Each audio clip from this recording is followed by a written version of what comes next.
Bonjour à tous, on prend la direction ce dimanche de l'hippodrome de Vincennes pour notre quotidienne Quintet Flash. Ce sera l'occasion du prix d'Avalon.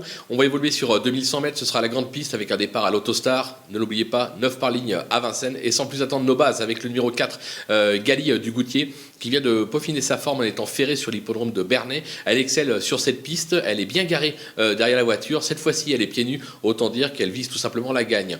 Même chose avec le 8, Aura SL. On va oublier son récent faux pas. Elle n'a jamais failli sur ce parcours en 3 tentatives. Elle a déjà trotté moins de 1,11 sur le parcours. Autant dire que si elle répète cette valeur, elle est capable de jouer la gagne.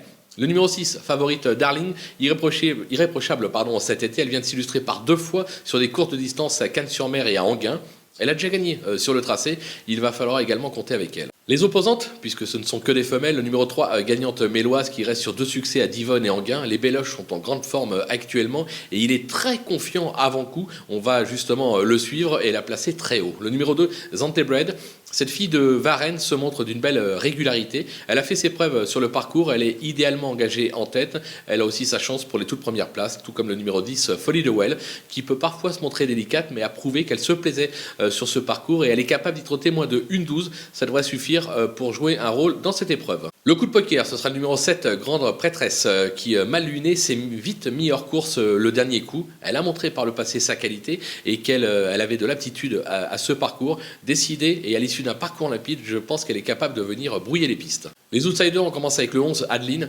Cette Italienne s'est vite adaptée aux courses françaises. Elle vient de s'imposer sur la grande piste, sur sa lancée et même en s'élançant en seconde ligne. Moi, personnellement, j'y crois. Le numéro 9, Fougue du Dollar, qui n'est pas tous les jours et qui reste délicate. Toutefois, elle a elle aussi déjà trotté moins de 1,12 sur le parcours. Sage, c'est une possibilité. Le 13, Arc Bigan, qui est rompu à ce type de distance dans son pays d'origine. Elle semble se plaire en France. Alors, elle passe un test pour ses premiers pas à Vincennes, mais si elle fait la montée, attention à elle. L'As Guérande, lorsqu'elle trotte, elle conclut bien souvent aux portes des podiums, 4, 5e.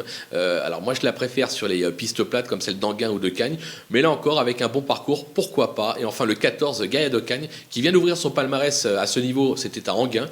Alors ça se complique un petit peu à Vincennes où elle a pratiquement toujours échoué. Toutefois attention, son entraîneur dit qu'elle est vraiment bien le matin d'entraînement et qu'il ne serait pas surpris qu'elle fasse l'arrivée, raison pour laquelle je la garde. Les délaissés, il en reste 2 avec le 5, Flicka Lucaxello, qui vient de renouer avec le succès à Saint-Omer, à un niveau moindre. Ça se complique véritablement à Vincennes, même en première ligne, je n'y crois pas. Tout comme le numéro 12, Sexy Girl parle. Alors des plus régulières sur les petits anneaux italiens. Elle va découvrir Vincennes pour l'occasion. La grande piste, la montée, c'est pas simple. Je demande à voir. En attendant, je l'écarte de ma sélection.